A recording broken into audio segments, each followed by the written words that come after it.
website magazine from Chile, Ruta. Yes, I was expecting you. Huh? Hello? Yes. Yes, can you hear me? Yeah. All right, great. So I'm calling from Chile, from a website magazine, for an interview. Yes. And I have a lot of questions from your fans from Chile. Our first one is, where comes the name of your band, Mew? There isn't really that much of a story to it, except we just really needed a name that had some really silly names. And when Síguenos joined the band, we figured that we really need to just find a name, stick with it, and It doesn't have any meaning. It has a meaning. It's a very versatile word. It has a lot of meanings in the English dictionary, such as it's the sound that the seagull makes. It's like a whimpering sound.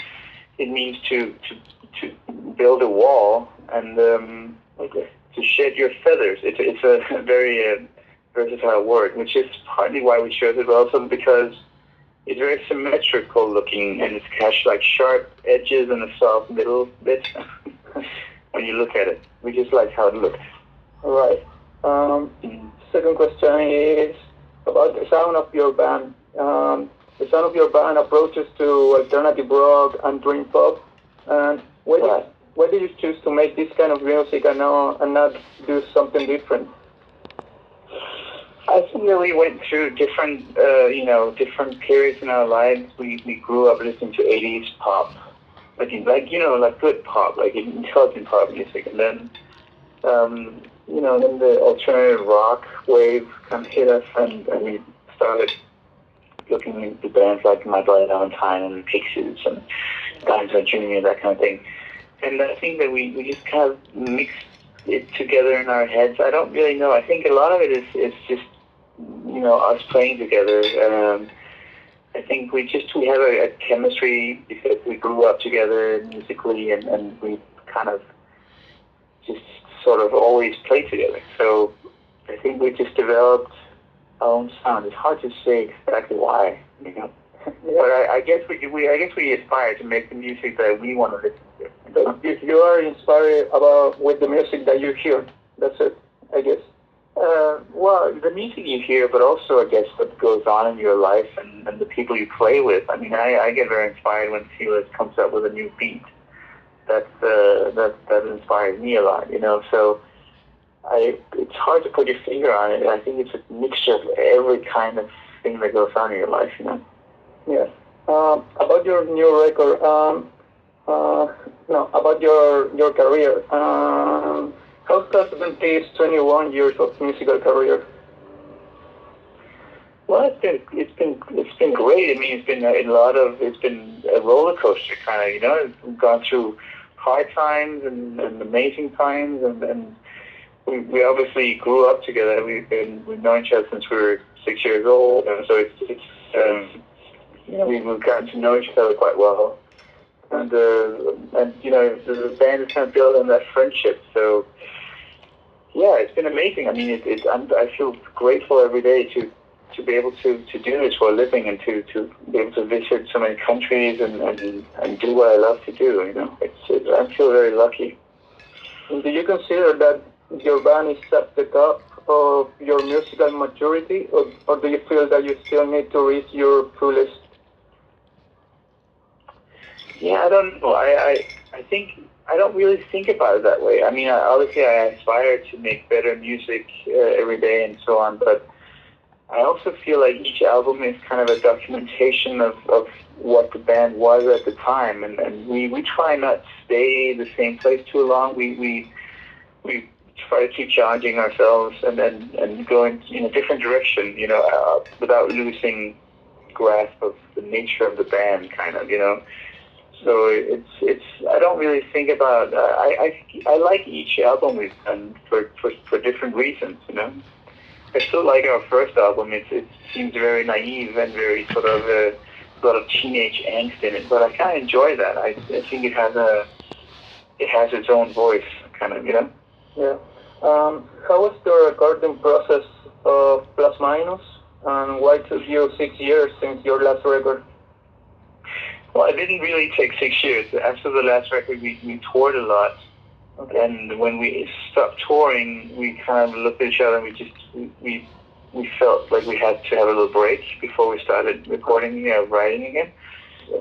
And then we went through a phase where we wanted to build our own studio, which didn't really work out that well. It just kind of, we didn't really succeed in doing that. And so, there was a few delays, and then, we started writing again, and pretty soon we felt like we were making the same album again, because we were doing it as a three-piece, like just three of us. Yeah.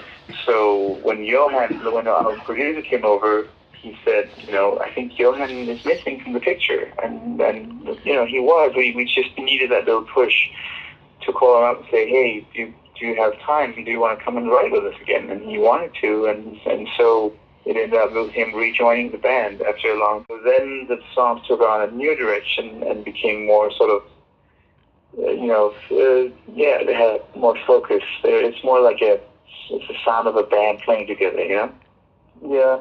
Don't you feel that you kind of return to the old sound of Mew with plus minus and with the participation of Johan? I don't really want to say the old sound, because I don't think the new album is anything like our older albums. It's definitely something new, but I feel like the feel of the band is kind of like old times. Like the four of us sing together. We formed the band together, and we are sort of the essence of the band, and it really feels complete, with the four of us. So yeah, I'm very happy that Johan is back.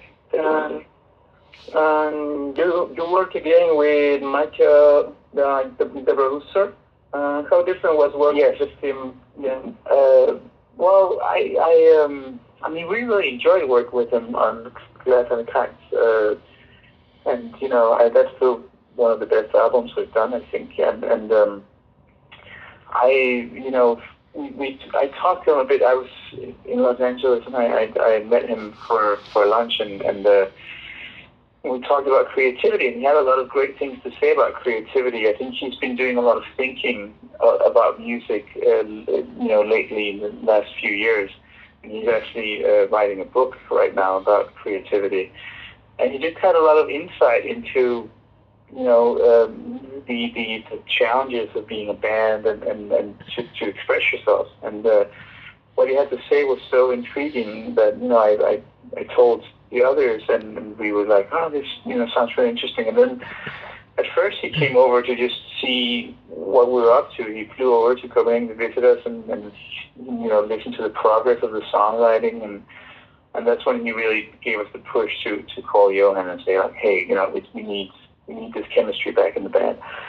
And then that really worked out so well, and he was really sort of he was a good inspiration for us and how to approach the album. So we pretty quickly asked him if he wanted to produce it, which thankfully he wanted to, and he ended up spending a long time in Copenhagen recording with us. So, and we get very caught up in the details, and so does he. So we're kind of a mismatch in terms of wanting to complete something fast, because we're both very sort of perfectionistic, the band and the producer. So, which is also part of why it takes a while. Okay. In your band, you have made some collaborations with other musicians like Jay Massis from Dinosaur Jr. and that's right. And the guitarist of Love Party, I think. Yeah. And how is this friendship born? I don't know. Do you were friends before make music, or do you like them as an artist? Yeah, it's always most of the time it's been people that we feel inspired by and that we happen to meet. Russell, we did a tour with Block Party in the States a few years ago, and got to know him quite well, and just stayed in touch, and we always really liked how he plays and his approach to guitar playing, and so when we started talking about having people over, and we actually did more to a higher extent on this album, because we had Russell come over and write with us. Normally we just write in the band, and then we have people come and play afterwards. But but he was actually there for the writing of this song. So it's co-written by him, which is something new for us and something that was very refreshing actually, because partly because we take so long writing. It's nice to have someone else come in and give an objective evaluation of things, Yeah, we know him from the tour, and then Jonas is someone we just bumped into him a lot of festivals, and we actually met him the first time in Copenhagen when he was doing a show here, and he wore a new T-shirt at the show, which was a huge thing for us because we were just kind of starting out, So that was really cool. Yeah, so just people that we happen to meet and that we respect and admire, And in the future, would you like to invite some other artists? Who would you like to invite to make music? I personally would love to try and the band to write a song with Paddy McAloon from Prefab Sprout. It's one of my favorite bands of all time, and I just think that would be a wonderful mixture of ideas in that room. There's a lot of people I'd love to work with. I'd love to work with Kate Bush. I'd love to work with Yellow Magic Orchestra. There's so many different things. I would love to work with someone that would bring something completely different into it, but still kind of recognize the idea of the band. You know what I mean? Yeah. What are the next steps for you in the future? Do you planning a world tour or something? Yeah, we're working on.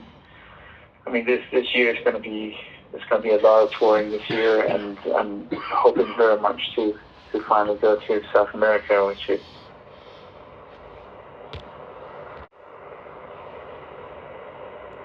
Oh. Before. Have you ever been in South America? No, I've never been. Then you know. I'd love to go. Then did you know something about the public, about the fans here? Well, I know that we have a lot of people that follow what we do, and are hoping for us to come. And we've been actually working. We've had a lot of bad luck trying to set up a tour of South America before, because just logistically it didn't work out, and we've been disappointed a few times. But I'm confident that we'll definitely manage to do it. But now, there are plans to go to Chile and South America? Yeah, definitely. It's just a question of when and how, But yeah, it's something we talk about all the time and work very hard at. So can't wait to go. Awesome. Thank you very much, Jonas. Thank you, Jonas. Thanks for your time. Yeah. Bye. Goodbye.